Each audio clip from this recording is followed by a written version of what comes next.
ഇന്ന് നമുക്ക് നമ്മുടെ വീഡിയോയിൽ നമ്മുടെ അഡീനിയം കളക്ഷൻസ് ഒന്ന് പരിചയപ്പെടാം. ഇതിപ്പോൾ നമ്മുടെ സിംഗിൾ പെറ്റൽ റോസ് അഡീനിയാണ്. അപ്പോൾ നമ്മുടെ ഈ ചെടിക്കൊക്കെ നല്ലോണം കോഡക്സ് ഇതൊക്കെ വന്നിട്ടുണ്ട്. അപ്പോൾ കുഞ്ഞൊരു തൈ എങ്ങനെ വളരെ പെട്ടെന്ന് തന്നെ ഇത്ര വലിയൊരു സൈസുള്ള ചെടി ആക്കാന്നുള്ളൊരു കുറച്ച് ടിപ്സും ട്രിക്സാണ് ഈ വീഡിയോയിൽ ഞാൻ ഉൾപ്പെടുത്തിയിട്ടുള്ളത്. നമ്മുടെ ചെടികളിൽ ചെറിയ 1-2 ടിപ്സൊക്കെ ശ്രദ്ധിച്ചാൽ മതി. നമ്മുടെ കുഞ്ഞ് തൈകൾ വരെ വളരെ പെട്ടെന്ന് തന്നെ ഈ ഒരു സൈസിലേക്ക് എത്തും. നല്ല ഹെൽത്തി ആയിട്ടുള്ള അഡീനിയം ഉണ്ടാവും. ഇതൊക്കെ ഞാൻ വീട്ടിലുണ്ടായ തൈ വിത്ത് മുളപ്പിച്ചുണ്ടാക്കിയ തൈകളാണ്. വളരെ പെട്ടെന്ന് തന്നെ ഈ ഒരു സൈസിലേക്ക് എത്തിയിട്ടുണ്ട്. കുറച്ച് കൊല്ലം പഴക്കമുണ്ട്, എന്നാലും നമുക്ക് പെട്ടെന്ന് തന്നെ കേടൊന്നും വരാണ്ട് വളരെ സൈസുള്ളൊരു ചെടിയാക്കി വളർത്താൻ പറ്റും. ഇതിപ്പോൾ നമ്മൾ ഒരു ചെടി നമ്മൾ വിത്ത് പാവി കിളിപ്പിച്ച് 2 ഇല പാകമായി കഴിഞ്ഞതിന് ശേഷം നമ്മൾ ഒരു ഗ്രോ ബാഗിൽ നട്ട് അതിന് ശേഷം ചെറിയൊരു പോട്ടിൽ നട്ടതിനത് കഴിഞ്ഞ വീഡിയോയിൽ ഞാൻ കാണിച്ചിട്ടുണ്ട്. അത് എങ്ങനെ ഈ ഒരു സൈസിലേക്ക് വരാം എന്നൊരു വീഡിയോയിൽ ഞാൻ ഉൾപ്പെടുത്തിയുള്ളത്. നമുക്ക് കാണുമ്പോൾ വളരെ കൊല്ലം പഴക്കം തോന്നിയാലും കുറച്ച് ടെക്നിക്കൊക്കെ ഉപയോഗിച്ച് കഴിഞ്ഞാൽ നമുക്ക് ഇതുപോലെ പെട്ടെന്ന് വളർത്താൻ പറ്റും. അപ്പോൾ ഈ സൈസുള്ള ചെടി നമ്മൾ കട്ട് ചെയ്ത് കഴിഞ്ഞാൽ ഇങ്ങനെ ആദ്യം തന്നെ ജസ്റ്റ് ഫസ്റ്റ് പ്രൂണിങ് ചെയ്യുമ്പോൾ തന്നെ ഇതുപോലെ 2 ശിഖരമായിട്ട് വരും. അങ്ങനെ നമ്മൾ വർഷത്തിൽ 2 ട്രിപ്പ് പ്രൂൺ ചെയ്യണം. ഈ ഒരു പാകത്തിൽ വേണം, കണ്ടോ വളരെ വലുപ്പം വന്നിട്ട് ഈ ഒരു സൈസിൽ വേണം നമ്മൾ ഫസ്റ്റ് പ്രൂണിങ് ചെയ്യാനായിട്ട്.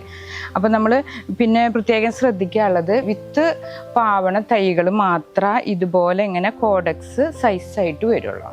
ഇതുപോലെയാണ് അപ്പൂപ്പൻ തടി പോലത്തെ വിത്തുകളാണ് നമ്മളിങ്ങനെ പാകമാകുമ്പോൾ നൂലുകൊണ്ട് കെട്ടിയിട്ട് ആക്കി പൊട്ടിച്ചെടുത്തുള്ളതാണ്. അപ്പോൾ നമ്മൾ വിത്ത് പാകമായി പെട്ടെന്ന് തന്നെ നമ്മൾ പാവണം. അപ്പോഴാണ് നല്ല ഹെൽത്തിയും അതുപോലെ എല്ലാ വിത്തുകളും മുളയ്ക്കാനുള്ള ചാൻസും കൂടുതൽ. പിന്നെ ശ്രദ്ധിക്കാനുള്ളത് മണലിൽ വേണം നമ്മൾ പാവാനായിട്ട്. അതായത് നല്ല വെള്ളം വാർച്ച ഉദ്ദേശിച്ചിട്ടാണ് ഈ മണൽ എന്ന് പറയുന്നത്. അപ്പോൾ പെട്ടെന്ന് വെള്ളം വാർന്നു പോകില്ല. അങ്ങനെ പൂഴിമണലിൽ പാവിക്കഴിഞ്ഞാൽ പെട്ടെന്ന് തന്നെ എല്ലാ വിത്തും മുളയ്ക്കും ചെയ്യും. അതുപോലെ തന്നെ നല്ല ഹെൽത്തി ആയിരിക്കും. അപ്പോൾ വിത്ത് പാവി മുളച്ചതിന് മാത്രം ഇതുപോലെ കോഡക്സ് നല്ല ഉരുണ്ടിട്ട് കിട്ടുള്ളൂ. ഡിസേർട്ട് റോസ് എന്നറിയപ്പെടുന്ന നമ്മുടെ അഡീനിയൻ തൈയാണിത്. വളരെ ഹെൽത്തി ആയിട്ടുള്ളൊരു തൈയാണ്. അപ്പോൾ ഇത് പൂക്കളൊക്കെ ഉണ്ടായി തുടങ്ങിയിട്ടുണ്ട്, കണ്ടത്. ഇപ്പോൾ നവംബർ മാസമാണ്. അപ്പോൾ കൂടി കൂടി വരുമ്പോൾ നമ്മുടെ ചെടികളിൽ പൂക്കൾ നിറച്ചുണ്ടാവും. കുറേ ദിവസം വാടാണ്ടിരിക്കും. അതിനുള്ള വളങ്ങളൊക്കെ നമ്മൾ ചേർത്തിട്ടുണ്ട്. ഇപ്പോൾ ഒരു ഒക്ടോബറിൽ പ്രൂണിങ് ചെയ്തപ്പോൾ നമ്മൾ കുറച്ച് വളങ്ങളൊക്കെ ചേർത്തിട്ടുണ്ട്. അതെന്താണെന്ന് ഞാൻ പറയാം. അഡീനിയം തൈ വളർത്തുമ്പോൾ നമുക്ക് വേണ്ട മെയിൻ ഫംഗിസൈഡിന് സാഫ് വളക്കടയിൽ നിന്നൊക്കെ കിട്ടും. ഇത് നമുക്ക് മെയിനായിട്ട് വേണം.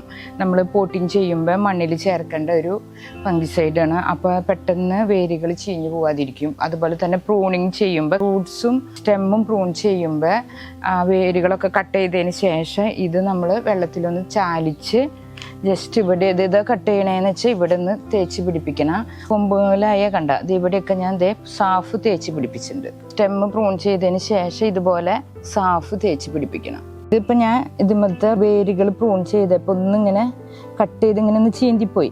അപ്പോൾ അവിടെയൊക്കെ നമ്മൾ ഇങ്ങനത്തെ കട്ട് ചെയ്ത് വരുന്ന ഭാഗത്തൊക്കെ നമ്മൾ ഇതുപോലെ സാഫ് പറ്റി പിടിപ്പിക്കണം. ഇത് തേച്ച് പിടിപ്പിച്ച് കഴിഞ്ഞാൽ അഴുകൽ രോഗം വരില്ല. അത് ഇവിടെ ഞാൻ സ്റ്റെമ്മ് പ്രൂൺ ചെയ്യുമ്പോൾ ഈ ഒരു സാഫ് തേച്ച് പിടിപ്പിച്ചിട്ടുണ്ട്.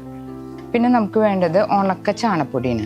ഞാനിപ്പോൾ മെയിനായിട്ട് പറയുന്നത് ജൈവമായിട്ട് നമ്മുടെ വീട്ടിലുള്ള വളങ്ങളാണ് ഞാനിപ്പോൾ പറയുന്നത്. ഇപ്പോൾ സാഫ് മാത്രം നമ്മൾ പുറത്തുനിന്ന് മെയിനായിട്ട് വാങ്ങിച്ചിട്ടുള്ളൂ. പിന്നെയൊക്കെ നമ്മൾ ജൈവ ഫെർട്ടിലൈസറാണ് ഞാൻ ഇപ്പോൾ പറയുന്നത്. ഇതിപ്പോൾ ഇതുപോലെ നമ്മുടെ ചാണപ്പൊടി വളരെ നല്ലതാണ്. നമ്മുടെ അഡീനിയത്തിന് റിപ്പോർട്ട് ചെയ്യുമ്പോൾ പ്രൂണിങ് ചെയ്ത് അപ്പം തന്നെ നമ്മൾ ഈ വളങ്ങളൊക്കെ ചേർക്കേണ്ടതാണ്. ഉണക്ക ചാണപ്പൊടി, എല്ലുപൊടി ഇതൊക്കെ നമ്മുടെ ഗാർഡൻ സോയിലിൽ മിക്സ് ചെയ്തിട്ടാണ് നമ്മൾ ചെടിച്ചട്ടിയിൽ പ്രൂണിങ് ചെയ്ത ശേഷം ചേർക്കുന്നത്. വേപ്പിൻ പിണ്ണാക്ക് അഡീനിയത്തിൻ്റെ കോഡക്സൊക്കെ ചീഞ്ഞു പോകാണ്ടിരിക്കാൻ, അഴുകൽ രോഗം വരാണ്ടിരിക്കാൻ വേണ്ടി ഈ വേപ്പിൻ പിണ്ണാക്കും കൂടി നമ്മൾ മിക്സ് ചെയ്യണം. ചെടിച്ചട്ടി നമ്മൾ ചെടി വലുതാവണ അനുസരിച്ച്, അതായത് കോഡക്സ് വലുപ്പം വരുന്നതിനനുസരിച്ച് നമ്മൾ ചെടിച്ചട്ടിയുടെ സൈസ് മാറ്റിക്കൊണ്ടിരിക്കണം. വലിയ സൈസ് ചെടിച്ചട്ടി വാങ്ങിക്കൊണ്ടിരിക്കണം. ആദ്യം ഞാൻ മൺചട്ടിയാണ് ഉപയോഗിച്ചിരുന്നത്. പക്ഷെ അതിങ്ങനെ മഴ പെയ്യുമ്പോൾ ഒക്കെ പിടിച്ച് മാറ്റാൻ ബുദ്ധിമുട്ടുള്ള കാരണം ഞാൻ ഇപ്പോൾ പ്ലാസ്റ്റിക്കിൻ്റെയാണ് ഉപയോഗിക്കുന്നത്. അപ്പോൾ നല്ല വലിയ വട്ടത്തിലുള്ളത് കിട്ടണമുണ്ട്. മണ്ണ് അങ്ങനെ അങ്ങോട്ട് എനിക്ക് കിട്ടണില്ല. പിന്നെ മൺചട്ടി പിന്നെ നമ്മൾ ചെടിക്ക് നല്ലോണം ഹോൾസ് ഉണ്ടാക്കണം. നമ്മൾ വാങ്ങിക്കുമ്പോൾ കിട്ടുന്ന ഹോൾസിന് പുറമെ ഒരു 10-15 ഹോൾസെങ്കിലും ഇടണം. അതായത് വെള്ളം നല്ലോണം വാർന്നു പോകണം. എന്നിട്ട് അതിന് വേണ്ടിയുള്ള ഫെസിലിറ്റി ഉണ്ടാക്കണം. അതായത് അതിൻ്റെ അടിയിൽ കുറച്ചധികം മെറ്റലുകൾ ചേർക്കണം. മെറ്റലുകൾ ചേർത്തിട്ട് വേണം നമ്മൾ റിപ്പോർട്ട് ചെയ്യാനായിട്ട്. എന്നിട്ട് വേണം നമ്മൾ ഉണക്ക ചാണപ്പൊടിയും സാഫും വേപ്പിൻ പിണ്ണാക്കും എല്ലുപൊടിയും ഗാർഡൻ സോയിലൊക്കെ ചേർന്ന മിക്സ് നമ്മൾ ചേർക്കാനായിട്ട്. അതിനുശേഷം നമ്മൾ ചെടിയുടെ കോഡക്സ് ഉയർന്ന് നിൽക്കുന്ന സൈസ്, അതായത് മണ്ണിൽ നിന്ന് പൊന്തി നിൽക്കുന്ന സൈസ് ആയിട്ട് വേണം ചെടി നടാനായിട്ട്. കൊല്ലത്തിൽ 2 പ്രാവശ്യം നമ്മൾ പ്രൂൺ ചെയ്യാൻ ശ്രദ്ധിക്കണം. പ്രൂൺ ചെയ്യുമ്പോൾ അപ്പം തന്നെ നമ്മൾ വളങ്ങളും ചേർക്കണം. അതാണ് ഇതിൻ്റെ മെയിൻ പ്രത്യേകത. ഇതിപ്പോൾ ഞാൻ മെയിനായിട്ട് ജൈവവളമാണ് ചേർക്കുന്നത്. പിന്നെ ഒരു ഇമ്പോർട്ടൻ്റ് വളം കൂടി ചേർക്കുന്നുണ്ട്. അത് നമുക്ക് വീട്ടിലുള്ളത് തന്നെ, പുറത്തുനിന്നൊന്നും വാങ്ങണ്ട. നല്ല സൈസുള്ള പൂക്കളും നല്ല ഫ്രഷായിട്ട് വാടാണ്ടിരിക്കാനും നിറവ് പൂവുണ്ടാവാനും വീട്ടിൽ തന്നെ ഒരു ജൈവവളം നമുക്ക് തയ്യാറാക്കി ചേർക്കാം. ഇതിൽ നമ്മൾ അടുപ്പത്തൊക്കെ കത്തിക്കണ ചാരമുണ്ടല്ലോ, വിറകൊക്കെ കത്തിക്കണ ചാരം, അതുപോലെ തന്നെ മുട്ടയുടെ തോടാണ്. ഇപ്പോൾ എല്ലാവരുടെ വീട്ടിലുണ്ടാവില്ല. അതുപോലെ നമ്മൾ ഇതൊന്ന് കഴുകിയെടുക്കാം മുട്ടത്തോട്. എന്നിട്ട് വെയിലത്ത് വെച്ച് ഒന്ന് ഉണക്കി ജസ്റ്റ് മിക്സിയുടെ ജാറിൽ ഇട്ടിട്ട് ഒന്ന് പൊടിച്ചെടുത്താൽ മതി. അപ്പം മുട്ടത്തോട് പൊടിച്ചെടുത്തതാണിത്. ഇത് വെണ്ണീറും അതുപോലെ തന്നെ വെണ്ണീർ എന്ന് പറഞ്ഞാൽ ചാരം, നമ്മൾ അടുപ്പിൽ കത്തിച്ച ചാരവും മുട്ടയുടെ തോടും കൂടി മിക്സ് ചെയ്തിട്ട് നമ്മൾ ചെടികൾക്ക് ഈ സമയത്ത് ചേർത്ത് കഴിഞ്ഞാൽ നല്ലോണം പൂവുണ്ടാവും. അപ്പം നമ്മൾ പുറത്തുനിന്നൊന്നും വളം വാങ്ങണ്ട. ഈ ഒരു വളം തന്നെ മതി. നമുക്ക് ചെടിയിൽ ഇല കാണാണ്ട് പൂവുണ്ടാവും. പൂക്കൾക്ക് നല്ല ബ്രൈറ്റ് കളർ ഉണ്ടാവും. അതുപോലെ പൂക്കൾ കുറേ ദിവസം വാടാതിരിക്കുകയും ചെയ്യും. മുട്ടത്തോടും ചാരം കൂടി മിക്സ് ചെയ്തതിന് നമ്മൾ ചേർക്കുന്നത്. അപ്പോൾ മുട്ടത്തോടിലുള്ള കാൽസ്യം പിന്നെ അതുപോലെ ചാരത്തിലുള്ള പൊട്ടാഷ്യം നൈട്രജനും ഒക്കെ ഈ ചെടികളിൽ നിറവ് പൂക്കളിടാൻ വേണ്ടി സഹായിക്കുന്നതാണ്. അപ്പോൾ ഈ ഒരു സമയത്ത് നമ്മൾ പൂവുണ്ടാവുന്ന ഡിസേർട്ട് റോസിൽ പൂക്കൾ നിറയണ കാലമാണ്. അപ്പോൾ നമ്മളിത് നല്ലോണം ചേർത്ത് മണ്ണിൽ മിക്സ് ചെയ്ത് ഒന്ന് ചേർക്കണം. അപ്പം നമ്മുടെ ചെടിയുടെ കണ്ടാൽ തന്നെ അറിയാം ചെടിക്ക് നല്ല ഹെൽത്തിയാണ്. അപ്പം ഞാൻ മെയിനായിട്ട് ഇംഗ്ലീഷ് വളങ്ങളൊന്നും ചേർക്കാണ്ട് മെയിനായിട്ട് ഈ ജൈവ വളങ്ങളാണ് ചേർക്കാറ്. നല്ല ആരോഗ്യമുള്ള ചെടിയിൽ മാത്രമേ നല്ല ആരോഗ്യമുള്ള വിത്തുകൾ ഉണ്ടാവുള്ളൂ. അല്ലെങ്കിൽ പിന്നെ നമുക്ക് ചെടികളിൽ പൂക്കളൊക്കെ ഉണ്ടാവും, പക്ഷെ വിത്തുകൾ അധികം ഉണ്ടായിക്കാണ്ട്. ഒരു വിത്ത് ഉണ്ടായിക്കഴിഞ്ഞാൽ ഒരു ബീൻസ് പോലെ 2 കൊമ്പ് വരന്ത് നമ്മുടെ അടീനിയത്തിലെ വിത്തുകൾ. അപ്പോൾ ഒരു വിത്തിൽ നിന്ന് തന്നെ നമുക്ക് 100 തൈകൾ ഉണ്ടാക്കാൻ പറ്റും. പെട്ടെന്ന് തന്നെ പാവിയാൽ മതി. അപ്പോൾ നല്ലോണം ശ്രദ്ധിക്കണം. വിത്തുകൾ ഉണ്ടാവണമെങ്കിൽ നമുക്ക് നല്ല ജൈവവളങ്ങൾ കൊടുക്കാനായിട്ട് ശ്രദ്ധിക്കണം. കോഡക്സ് കണ്ടില്ലേ, നല്ല സൈസുള്ള കോഡക്സ് ആണ്. അത് നമുക്ക് കണ്ടാലറിയാം, ആര് കണ്ടാലും നോക്കും. കുറേ കൊല്ലം ബോൺസായി മോഡല് വളരെ സൈസുള്ളതാണ്. അപ്പം ഇത് എങ്ങനെയാ വലിയ സൈസായിട്ട് വരണതെന്ന് വെച്ചാൽ നമ്മൾ കൊല്ലത്തിൽ 2 തവണ പ്രൂൺ ചെയ്യും. അതുപോലെ തന്നെ ഈ പറഞ്ഞ വളങ്ങളൊക്കെ ചേർക്കും. രാസവളങ്ങൾ ഞാൻ മെയിനായിട്ട് ചേർക്കാറില്ല. സാഫ് മാത്രം ഫംഗിസൈഡ് ചേർക്കാറുള്ളൂ. പിന്നെ പ്രൂണിങ് ചെയ്യുക 2 ട്രിപ്പ്. അപ്പം നമ്മുടെ ചെടി വളരെയധികം സൈസ് വയ്ക്കും. അപ്പം തന്നെ നമ്മൾ വളം ചേർക്കണം. പിന്നെ പ്രൂണിങ് ചെയ്യുമ്പോൾ റൂട്ടിനും ചെയ്യും, അതായത് വേരുകൾക്കും ചെയ്യും.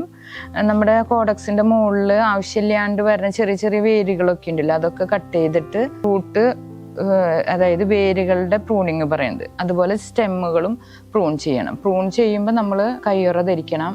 പിന്നെ അതുപോലെ കത്തി നല്ല ക്ലീൻ ചെയ്ത് പുതിയ കത്തി എടുത്തിട്ട് വേണം നമ്മൾ പ്രൂണിങ് ചെയ്യാനായിട്ട്. പ്രൂണിങ് ചെയ്യുന്ന സമയത്തൊക്കെയാണ് നമ്മളൊന്ന് ശ്രദ്ധിക്കേണ്ടത്. പെട്ടെന്ന് ആ ചെടി ചീഞ്ഞു പോകാൻ ചാൻസ് കൂടുതലാണ്. പിന്നെ മഴക്കാലത്ത് നല്ലോണം ശ്രദ്ധിക്കണം. മഴക്കാലത്ത് ഏറ്റവും ബെസ്റ്റ് മഴ കൊള്ളാത്ത ഏരിയയിൽ വെക്കലാണ്. അല്ലെങ്കിൽ പിന്നെ പെട്ടെന്ന് ചീയൽ വരും. അപ്പോൾ നമ്മുടെ വീടിൻ്റെ ഇപ്പോൾ സൺഷെയ്ഡിലാണ് വെച്ചുള്ള, അതുപോലെ തന്നെ വെയിലും കിട്ടിയാൽ നമ്മുടെ ചെടി പെർഫെക്റ്റ് ആയിട്ടിരിക്കും. ഇനി ചെടിക്ക് വരുന്ന രോഗങ്ങൾ പറയാം. അതായത് നമ്മൾ വർഷക്കാലം ആകുമ്പോൾ കയറ്റി ഇങ്ങനെ സൈഡിലേക്ക് വെക്കുമ്പോൾ അധികം നനയ്ക്കില്ല, നമ്മൾ നനയ്ക്കേണ്ട ആവശ്യം വരില്ല. അപ്പോൾ ഉറുമ്പ് ശല്യം വരാൻ ചാൻസ് കൂടുതലാണ്. ചെടിയുടെ ഉള്ളിലൊക്കെ മണ്ണിൻ്റെ ഉള്ളിലൊക്കെ ഉറുമ്പ് വരും. അപ്പോൾ അതൊന്ന് ശ്രദ്ധിക്കണം. അപ്പോൾ ഉറുമ്പും പൊടിയൊക്കെ ഒന്ന് ഇടണം. പിന്നെ നമ്മൾ പൂക്കൾ ഉണ്ടാകുമ്പോൾ പൂക്കൾ ചുരുണ്ട് പോകണ്ടോ എന്നൊക്കെ ഒന്ന് ശ്രദ്ധിക്കണം. അപ്പോൾ അതൊക്കെ ചെടിക്ക് കേടുള്ള ചെടികൾക്ക് അങ്ങനെ വരുന്നത്.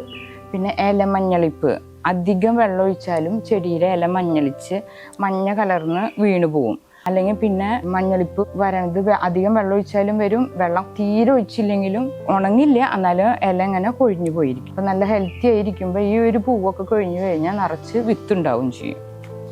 പ്രൂണിങ് ചെയ്ത് ജസ്റ്റ് ഒന്ന് കറ്റാർവാഴയിൽ മുക്കി വെറുതെ ഒരു പൂഴിമണ്ണിൽ നട്ടാൽ തന്നെ നമ്മുടെ ചെടി വേര് പിടിക്കും. പെട്ടെന്ന് തന്നെ പൂക്കളുണ്ടാവും. അപ്പം നമുക്ക് ഇഷ്ടംപോലെ അഡീനിയൻ തൈ ഉണ്ടാക്കാൻ പറ്റും. അപ്പം ഇതൊക്കെ ഒന്ന് ശ്രദ്ധിച്ചാൽ മതി. നമ്മുടെ അഡീനിയൻ തൈകൾ എല്ലാ കാലത്തും പൂ ഉണ്ടാവുകയും ചെയ്യും. പെട്ടെന്ന് ഈ ഒരു ചെറിയ സൈസുള്ള തൈ ഇതുപോലെ വലിയ സൈസുള്ള ചെടിയാക്കി മാറ്റാൻ പറ്റും നമുക്ക്. ഈ ഒരു ടിപ്സൊക്കെ ഒന്ന് ശ്രദ്ധിച്ചാൽ മതി.